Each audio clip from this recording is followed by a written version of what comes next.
Hello and welcome to Overtime Hockey Talk. My name is Mark Paul, my co-host Justin Baker. Justin, how are you today? I'm good, Mark. How are you? I see your printer is doing fantastic back there. Oh, this old thing? Oh, this whole thing. Yes. Straight from the offices of, we won't say where you work. There's a lot of stalkers out there. You know, a lot of people trying to, I get DMs every week. Where does Justin work? I really want to go see him. Can you imagine? I'm sure plenty of people that. Yeah. Okay, so today's show.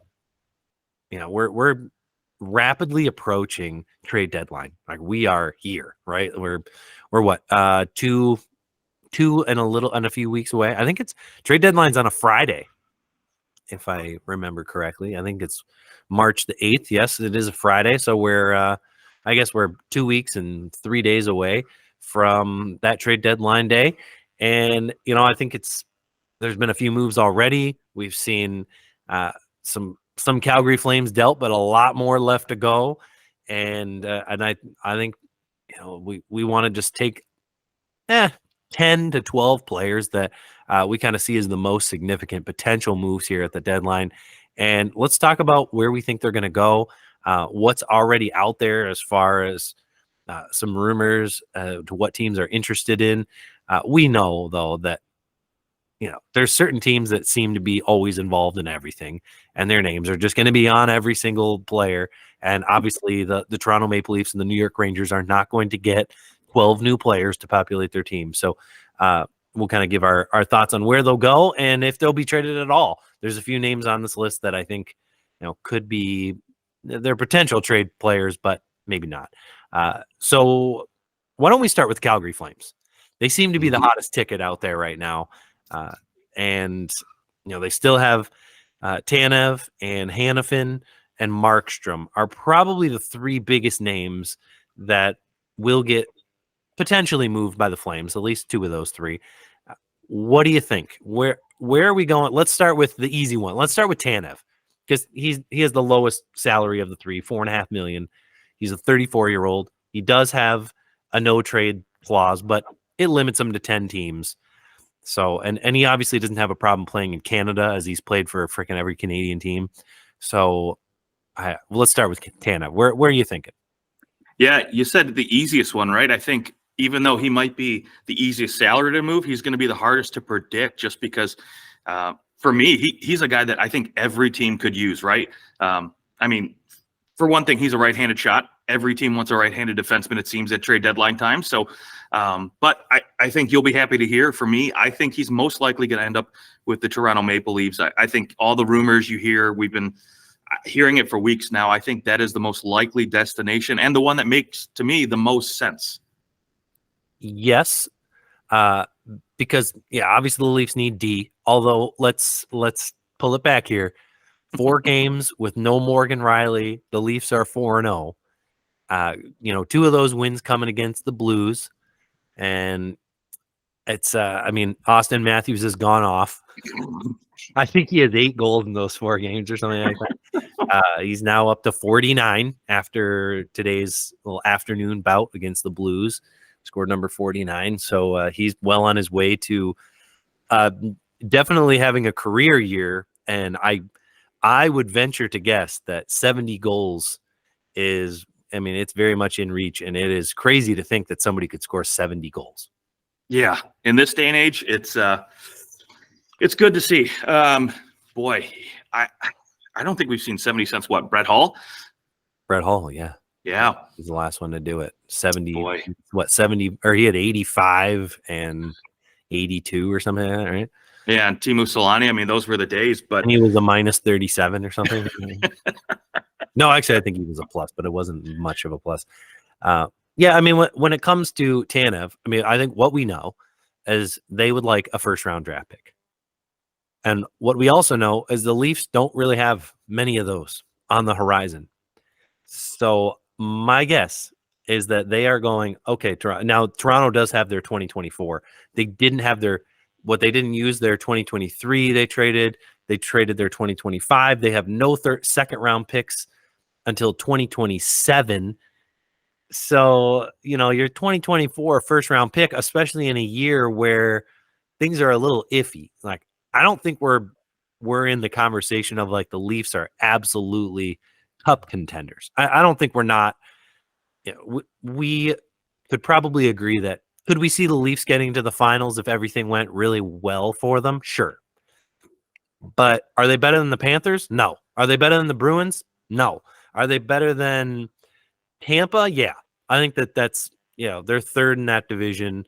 And unless I don't think that Chris Tanev takes them and makes them jump the Panthers.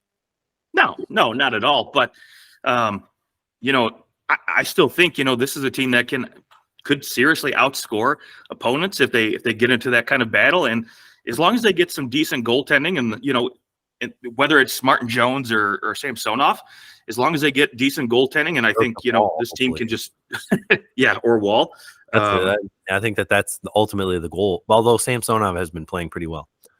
Yeah, they could just go off and score 6-7 goals a game. Although that's not a recipe for success in the playoffs. Or 9. Yeah. Yeah, I mean, listen, we know, Florida, they're phenomenal up and down. But, with Florida, the one thing that I do worry about is, what happens if Bobrovsky reverts back to how he was, a couple seasons ago, right? So that could go downhill for them very quick. And for Boston, we know about their lack of center depth. So if for some reason, Toronto can kind of figure it out a little bit on defense, get a piece like Tanev in there. I mean, they've got the depth up front to outscore almost anybody in the league. And with the addition of Bertuzzi and Domi, I think on that third line, we could, even though it hasn't really generated a lot of regular season success, I think Bertuzzi is just going to shine in the playoffs. So this could be, a recipe for, a Toronto team to maybe make a deep run here. Yeah, and sometimes it's these years where you're like, I don't know. Those are the year that you finally pop off and you get your couple series wins, and suddenly you're looking at this team totally different. Especially if you go out and you get a Tanev, that really changes your lineup, and you can really shuffle guys around to where they should be. Jake McCabe has had a much better, I'll say, last 25 games as opposed to the first 25 games of the season. He looks a lot more comfortable. Brody hasn't been the absolute disaster that he was in the first 30 games. I think he's kind of come around a little bit. But ultimately, I mean, Tanev would be a huge addition for the Leafs. I mean, Hannafin would be an even bigger addition. I just don't know you want to give up what it would take. And when it comes to Tanev, though, I think what they're waiting on is some team to go, oh, we'll give you our first round pick. Because right now, no one's given a first-round pick for Tanev. Otherwise, he'd be gone already. So we know that teams are probably – like when I look at the Leafs pick futures, what are they offering? They're offering maybe 2 third-round picks would be my guess. I've heard that it's multiple picks. So maybe it's 2 third-round picks and like a 5th. Well, the other thing you're going to have to think about too, right? I'm sure a team like Calgary is probably asking about Matthew Nyes, maybe Nick Robertson, right? They're asking, not to say that Toronto's going to give those assets up, but the one thing that I think most people forget about a deal like this is Toronto's going to need a third team to facilitate and take some money, right? Toronto right now is sitting at $1.3 million in terms of cap space at the deadline, and that's not enough to get Tanev's deal done. So to me, they're going to need a third team to step in here. And so teams are going to wait as we get closer to deadline and try to milk a 4th, maybe a 3rd round pick out of Toronto to keep 25% of that contract. Yeah, absolutely. That's what will have to happen unless they can, unless they move out another roster player, which at this point, a roster player coming off the defense, I guess you do have Klingberg, who's now on LTIR, which does help, but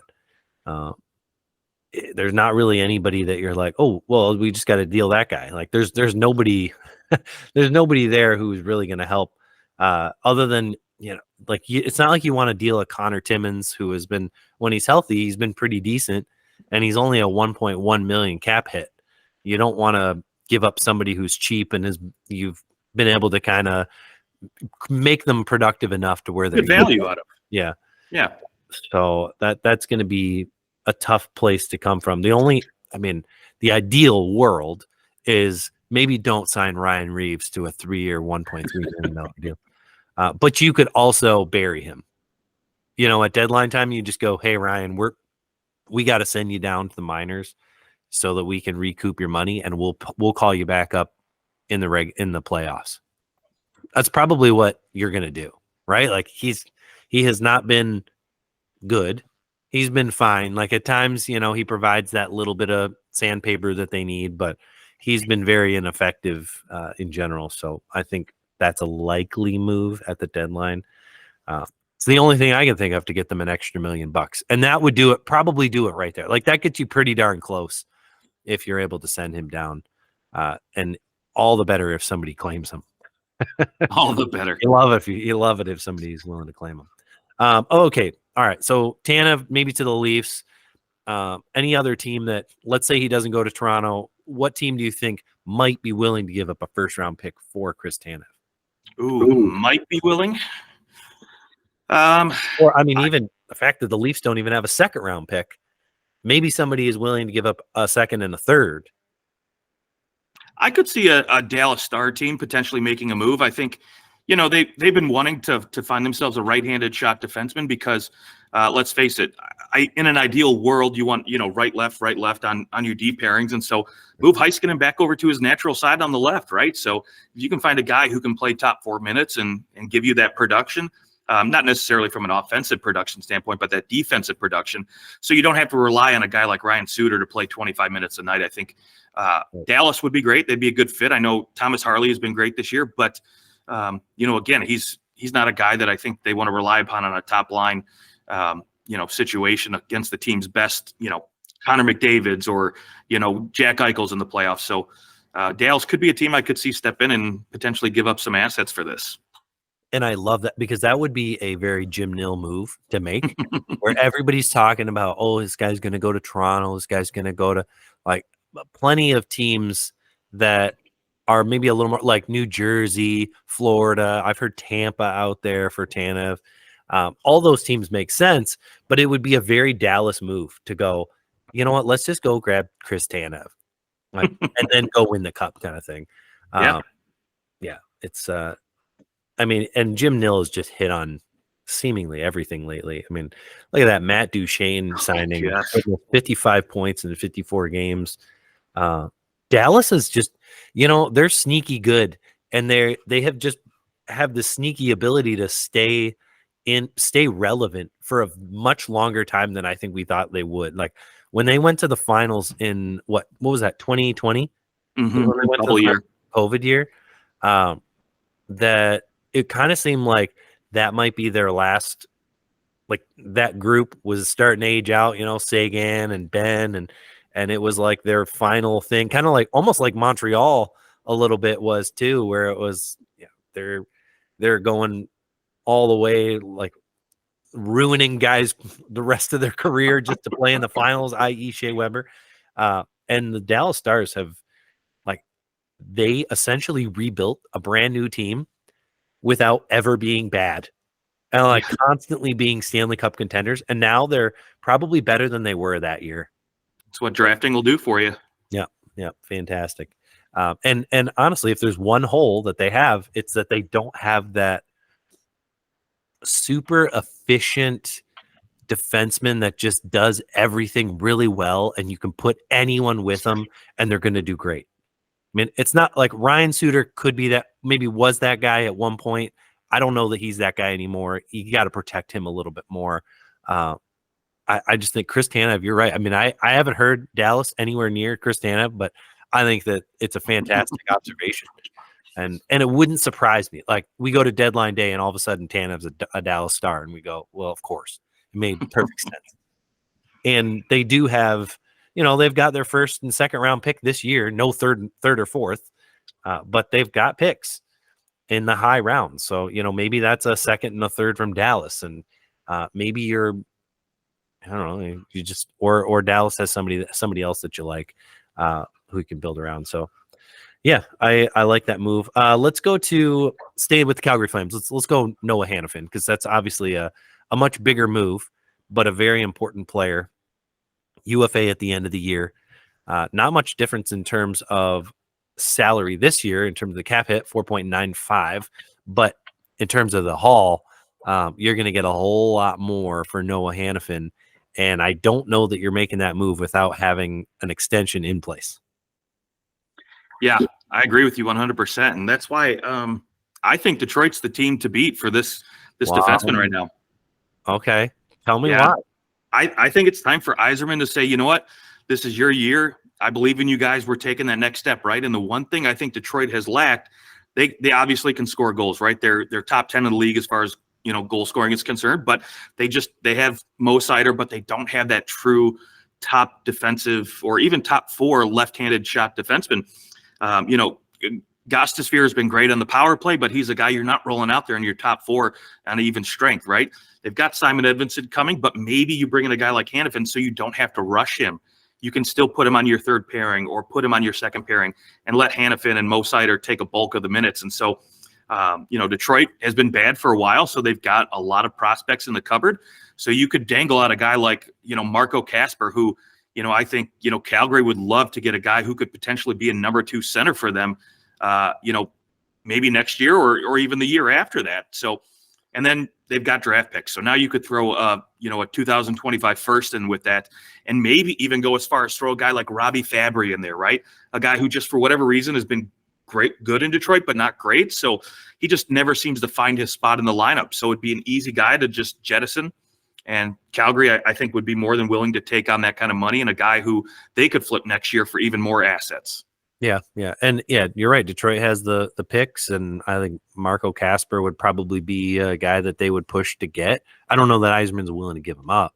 I don't know that he should, because, you take what maybe we just talked about the Dallas Stars. They did not go out and trade their top prospects, i.e. Jason Robertson, Rupe Hintz. They kept those guys around, didn't move them, and lo and behold, they're the stars of the team now. I think that's what you're hoping for in Marco Kasper. But using those picks, if you can kind of now, would you be willing to move an Edvinsson for Noah Hannafin?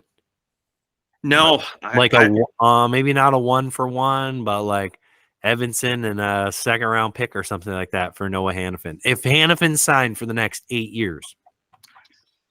No, you know what? I don't think that Detroit they have other good defensive prospects, but not great ones. And Edvinsson is really the only really great defensive prospect they have right now. Now I could be wrong, and there's a few other guys, maybe a William Wallander, right, who could or Jared McIsaac could turn out to be a really good defensive prospect. But right now Edvinsson he's the cream of the crop, right? And I think he's the one guy you're not parting ways with, or that's almost untouchable. Not necessarily completely untouchable, but he's pretty dang close right now if I'm Detroit. Yeah, I would agree. I don't think, especially even adding Hannafin, the Wings aren't winning the cup. I know it's nice. They're top 10 in scoring in the league. I see them very much as a similar situation to the Seattle Kraken. Obviously far different franchises, but you're looking at a team that is doing a lot of scoring by committee. They've got a lot of nice depth, a lot of second to third line guys sprinkled everywhere in the lineup. And Larkin, fantastic player. DeBrinket's been great. Patrick Kane has brought a new element when he's healthy, but I still see this team as, they're good. I don't think they're going to go get swept in the first round either. They're going to take on probably the Bruins or the Rangers in round 1 is kind of what it looks like if they make the playoffs.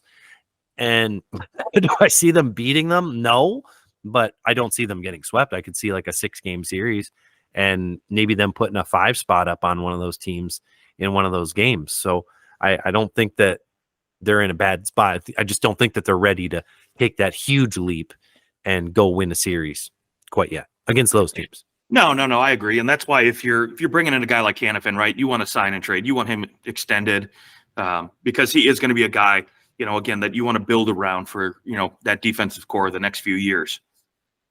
Yep, exactly. All right, well, final Well, I guess you think Detroit. Any other teams where you think that he might end up? I could see New Jersey. I think that's the one place where I kind of look and go, New Jersey could really use a Noah Hannafin. And I think he wants to go to the U.S. Like that would be my knock on Toronto, is that they're another Canadian team, and I think he probably wants to go to the U.S. Yeah, New Jersey would be a good fit, I think. I mean, again, they could use help, and I like what they had back there, right, between Simone Nemec and Luke Hughes. Those are all great players, but are they playoff ready? I don't know, right? They're not playoff tested, so, Hannafin would be a guy that could bring in that leadership aspect that they maybe lack a little bit. Yeah. And then, I mean, you get a healthy Dougie Hamilton, and suddenly your defense is one of your strong points. Yeah. Huge. You'd have to give up a lot. I'm thinking, are you willing to give up Jeremy Bratt if you're New Jersey? Because that's probably where it's going to have to, you're going to have to take away from that forward group in order to get that done. Jesper Bratt? Oh, no way. No? Oh, no way. No, not at all. Okay. I mean, I could see maybe I heard his name out there for Hannafin. That's why I bring it up. Okay. Yeah. I mean, I could see them potentially moving off a guy like, I don't know if, Calgary's really going to take any UFAs back in this deal. So you'd have to bring somebody with some term, right? I don't know. Maybe they get crazy and they swing a Timo Meier, right, and get him out of there, because he just doesn't seem to be working out for me in New Jersey. Nazem Kadri. I feel like they're a lot of the same vibe. Like, here's a guy who never put up huge numbers, put up big numbers one year, and they both have the same vibe to them, to me. Like, not quite number one center type of players, but they pretend they are. Like, they're definitely top six forwards, but are they the guys you want leading your team? Yeah, it's oof.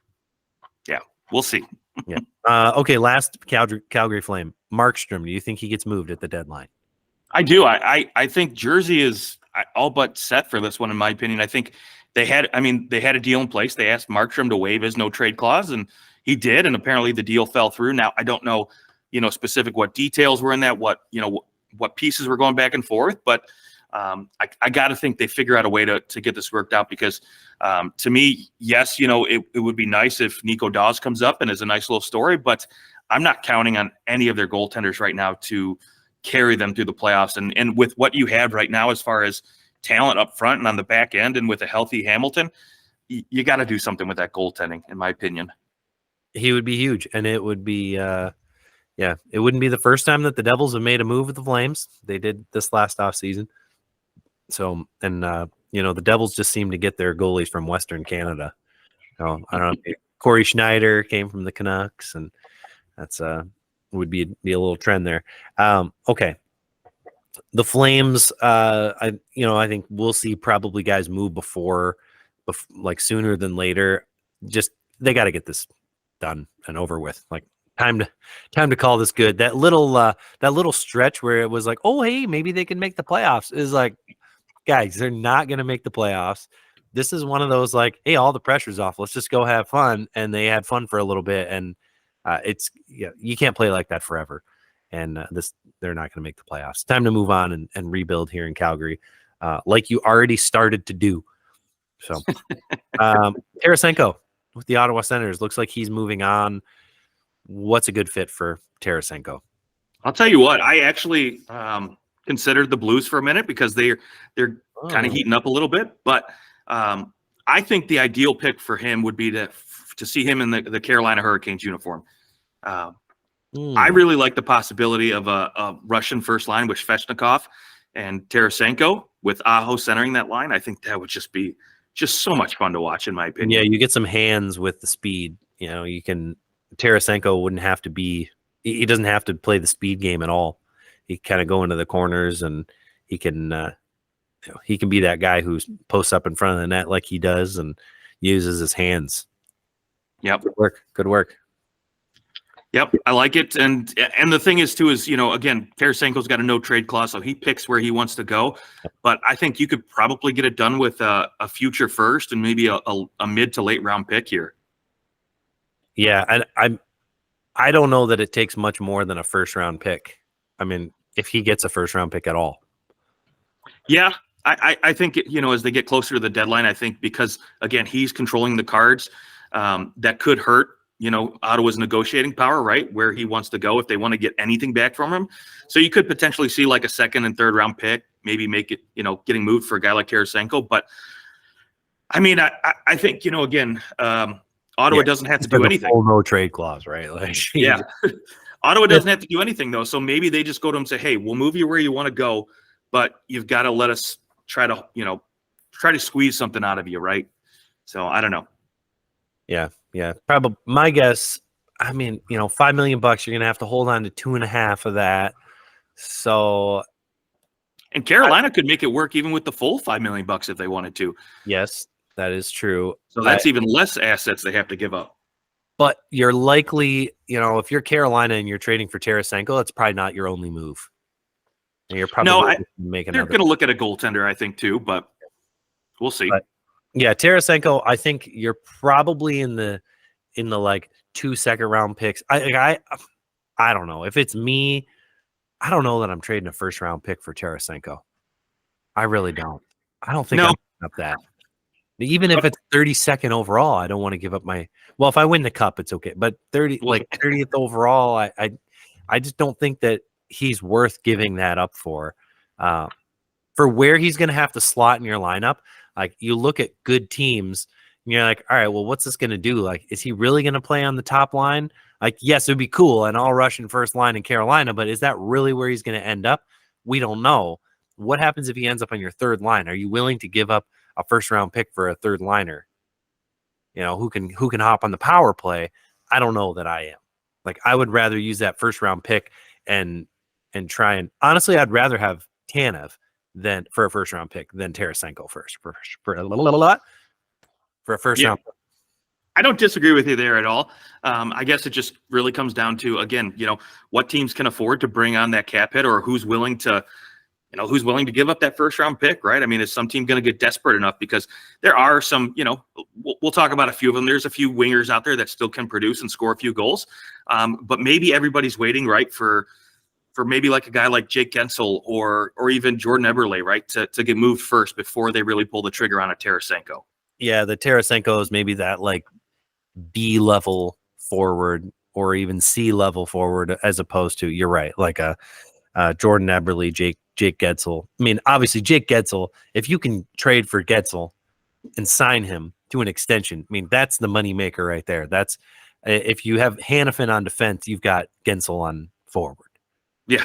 Well, let's just jump into Gensel then, because if he's the first piece that maybe needs to fall, and it certainly doesn't look like the Penguins are going to make any kind of impact here in the playoffs. It's I don't know if you're the Penguins. And you're Gensel, you got to be looking at this like, I mean, I could re-sign here and probably make the playoffs half the time. Maybe in the next 5 years, you're going to make the playoffs 3 times with this group. Like, you're going to have some years that are better and some years that are worse. And who knows what happens in 2 years. Crosby's still going hard, but is Crosby going to be the best player on still a top 10 player in the league in a year or two? I think he's pretty quickly moving down that list, not for any fault of his own, but just, I mean, there's young, new talent coming into the league. He's in his late 30s, and it's just, it's time for other people to kind of take that gauntlet. It doesn't mean that he's not an effective player, but can he be the best player? Should he be the best player on your team anymore if you're going to be a Stanley Cup contender? Probably not. Well, the other thing is their prospect cupboards are bare, right? They don't have assets. So is this Gensel move, right, your way if you're management and Kyle Dubas to say, you know what, let's restock a little bit. Let's get 3 or 4 good pieces out of Gensel and move him, whether he re-signs or, takes an extension, a sign and trade or not. Just move him now, right, to a team that's willing to pay him. Because if I'm Gensel too, right, that's the other thing, again, going back to the prospects coming up, there's not a lot in the cupboards there. So you don't know if you're even going to get any better in the next 3 to 5 years anyways. Yeah. Well, and let's say Gensel wants to sign. If Jake Gensel wants to sign, I'm signing him. But sure. if he's trying to squeeze me for $10 million, I'm not giving Jake Gensel $10 million. We all saw what happened to Jonathan Huberdeau. Right. I'll give him 8 times 8 and call it good. Yeah, and I think probably on the open market he could get more. Probably looking at 9. Maybe 9. Like, Yeah. because you're looking at what did Nylander sign for 11? I don't think you're putting. Where do you go? Gensel, Nylander. Like Nylander's definitely a little notch above, but not too far above Gensel. I think the difference is it seems like Gensel has always played with really good players, whereas Nylander has, but Nylander is also like he's not the one playing with Matthews and Marner all day long. He's playing with all the other guys that they just continually rotate out with them. I mean, hey, good players play with other good players, right? It's not always not a fair thing to say, well, he plays with other good players. Well, so does Crosby, so does Malkin, so does McDavid. The best player in the world plays with the other best player in the world. So, yeah, I think where do you think Gensel goes? I mean, it's probably the hardest one for me to nail down. Like, yeah, I agree with you, but so there was one team though that you kind of mentioned it earlier, right? Making a splash. It's kind of his MO. I could see Dallas making a play, and maybe if they do like an extension, a sign and trade, they could move a guy like Ty Dellandrea out to make this happen and make it worth Pittsburgh's, make it worth their while to pull the trigger on this. Wow. And I mean, could you imagine? I mean, again, when Joe Pa's slowly aging out, I mean, whenever that's going to happen, when he's 45, 50 years old, who knows? But now you can slowly put Jake Gensel back up on that top line to fill his spot, and you don't have to really worry about that top line slowing down at all. Yeah, no, I like that a lot. Yeah, that's a great spot. I think you wonder, would Pittsburgh be willing to trade in the division? That would be a big question mark for me. Like, of course, I could see like the Islanders could use a guy like Jake Gensel. Yes. Someone who can actually just go, give me the puck. I can shoot it from somewhere on the ice and score. Like, we don't need to grind for every goal.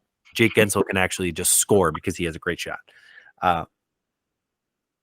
Yeah, I just wonder if they would be willing to trade in division. If not, I could also see Gensel being a really good piece in Minnesota, but I don't know that Minnesota can do it right now. Yeah, that's tough with their cap situation. So, well, yeah, that one. Give me your percent. Like, what chances do you think that he's dealt at the deadline? I'll go 35%. Okay. Yeah. So you think there's a good chance he re-signs in Pittsburgh? No, I think there's a good chance it just goes to the offseason where they want to keep him because they're just hovering below that playoff bubble, right? And so, of course, keeping him as your trade deadline acquisition if you're Pittsburgh, but it just kind of bombs, they fail, and then we go into the offseason and bye. Well, that'd be very Kyle Dubas. Yeah. Very Kyle Dubas. Okay, let's move right along here to our next UFA. Let's go UC Saros. Ooh. His name has been out there. The Predators it's not as if they're so far out of the playoffs by any means, but they have been struggling as of late. Barry Trott's coming out and kind of saying like, we need to be better. Like we need to play this more responsible game. We need to actually come out and try for our fans. I think it's telling, and it does make me wonder, he'd be the biggest get on the Predators, and he would provide a ton of extra assets. He's a UFA in 2 years. Makes $5 million this season and next year. What do you think about UC Saros getting dealt at the deadline? Oh, I more or less, I'm probably 80% that he's going to get dealt in the offseason versus at the deadline. But the one team that I looked at when you started mentioning it, right? Because whenever I look at trade deadlines, I always typically tend to go like guys from the West are going to end up in the East and vice versa. But I could really see, because of the whole situation, and I don't know what's going on with it, with Carter Hart, I could see the same thing. Philly. Yeah. They could squeeze him in, and they could potentially move a guy like Urson back the other way. Or which Nashville wouldn't be super mad about. Yeah. I would wonder though. This would be the difficulty. Well, you're Philadelphia. You're definitely still in a rebuild, even though you're about to make the playoffs. Uh, I think the issue for me would be, well, there's no guarantee that this guy stays past next season. So you would have to get some serious buy-in somehow. Like it's almost better to trade for a guy who's a UFA at the end of the year because you could re-sign him, right? Like you could sign him to an extension, but you can't sign Saros to an extension. And I think that that's actually what's going to hold this up to the offseason as well, is that if you're going to trade for him, you want to know that an extension's in place. If you're going to give up the kind of assets that Nashville is going to be asking for. Yeah, I mean, he's going to be 29 when he's eligible for, to re-sign. So of course you could get this guy signed for, a 6-year extension till he's 35 if you wanted to. So yeah, I agree with you. I think this will probably run into the offseason just because, again, I think it's a big gamble for a guy like UC Saros to make sure that he stays there because you're going to pay a pretty penny. I mean, I know the goaltending market isn't what it used to be, but for guys like that have Vezina trophies and they're clear-cut number ones when you don't have like a number 1B where you're going to do like a Swayman Allmark situation, it's going to cost you a few bucks. Hey, how about Timo Meier for UC Saros? I don't know if Barry Trotz is down for that, but I don't know if Timo Meier is the defensive guy that I think Trotz would love to have. But but I mean, it would solve your goaltending problems real quick. Maybe what if it was like Timo Meier and a first-round pick for Saros? Oh, I don't think New Jersey would do that. No? No, I think there's cheaper options than giving up a roster. I mean, don't get me wrong, Timo Meier hasn't worked out very well, but he's still a serviceable. You rid yourself of $8.8 million. Yeah, but I don't know what Nashville would want his contract. But I mean, hey, you bring him in and suddenly you've got a guy who can maybe just needs a different change of scenery. It's just obviously not working in New Jersey, but he's not that far removed from good seasons. I mean, last year.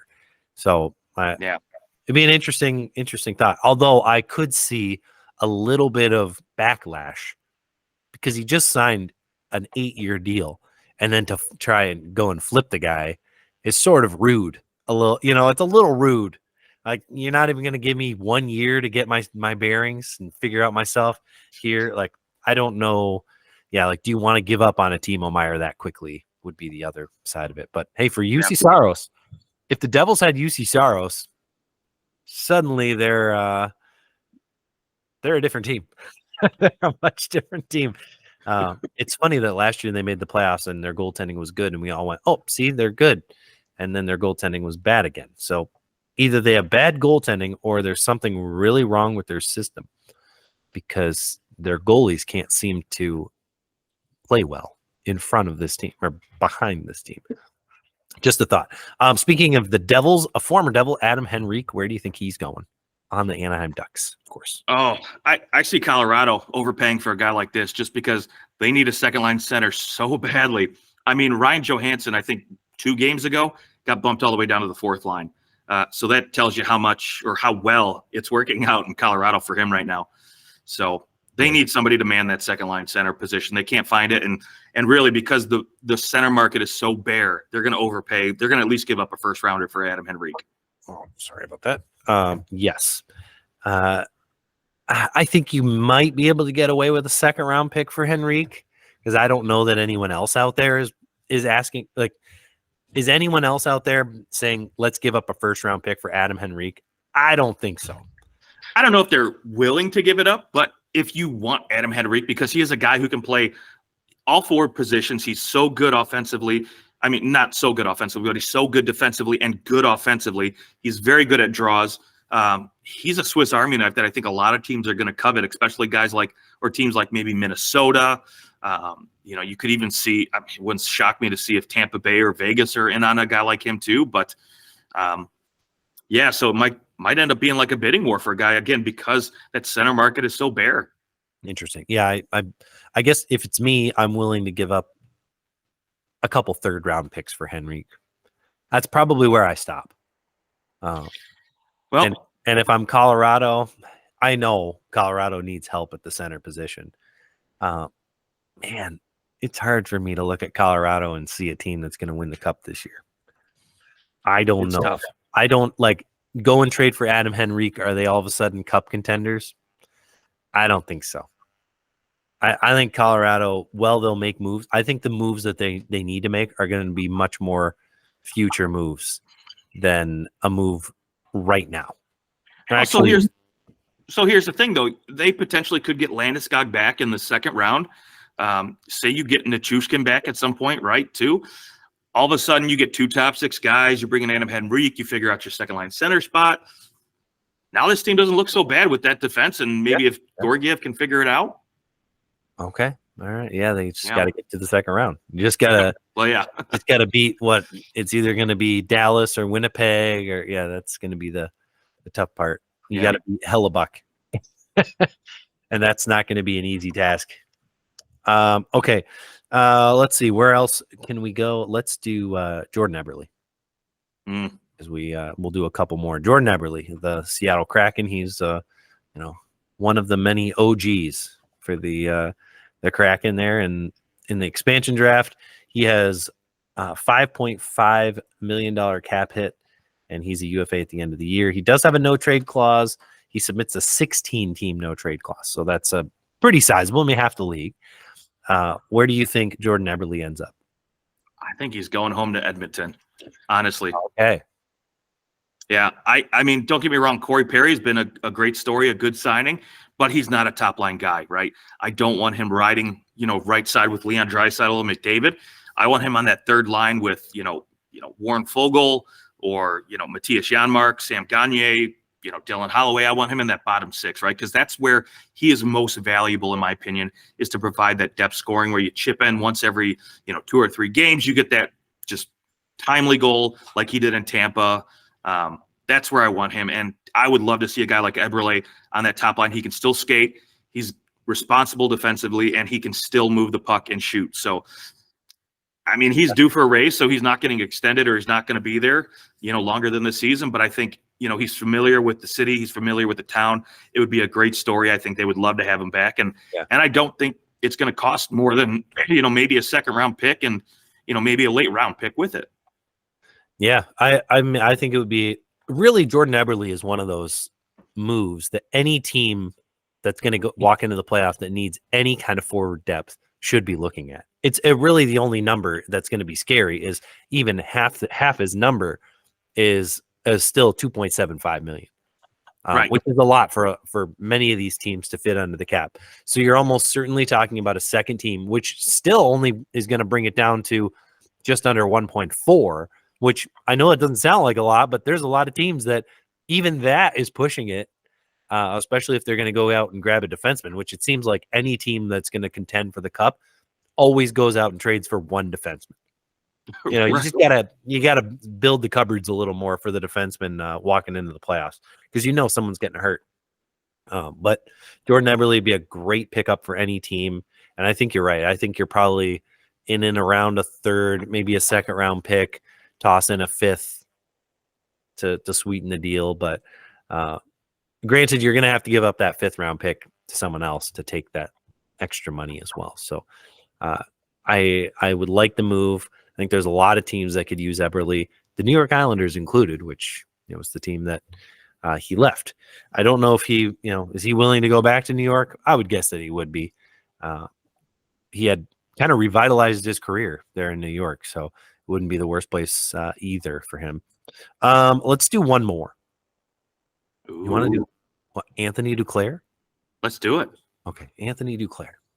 I mean, it hasn't really hasn't been great there in San Jose, but I think he's probably wishing that he could be on a team that's going to win. After what he experienced in Florida, any chance he goes back to Florida? There's a slight chance. I'm not, I would maybe put that at like 5%. I think, again, he pairs well with Alexander Barkov, but I think that, they've got a good thing going on right now. And if I'm Florida, I'm not trying to really, upset that forward group too much. Maybe you get a bottom 6 guy, but I think they're more or less focused on defense in Florida. Maybe but Barabanov over Duclair, yeah. Yeah. Although he's a guy, I mean, that's something that you can't write off, is that if you know a guy works in your system, not a horrible get. True, right? But I think the way he, again, fit with Barkov, right? If you decided that that was the guy you wanted to target, even if you want to bring him in and start him off on your third line, with maybe Anton Lundell or something. If for some reason, right, they, things aren't really going so well in your top line, you can move Duclair up, and he's gonna have quick chemistry with a guy like Barkov. Yeah. But for me, I look at Duclair, and I looked exactly to a team that I think needs a right winger more than anybody else, and that's the New York Rangers. They lose Blake Wheeler for the season, right? We don't know, Capo Caco. I'm not sold on him as far as the top six guy is yet. Alex Lafreniere's looked really good with Panarin and Trocheck, so I'm not breaking that up. But, Duclair is a guy who I think can skate and still play. So he could be with, pair up with Kreider and Zibanejad, and maybe finally, find a guy on the right wing that, could play well with that top line. Now, to his credit, Blake Wheeler has looked good, his last, dozen and a half games, but again, he's out for the year. So, yep.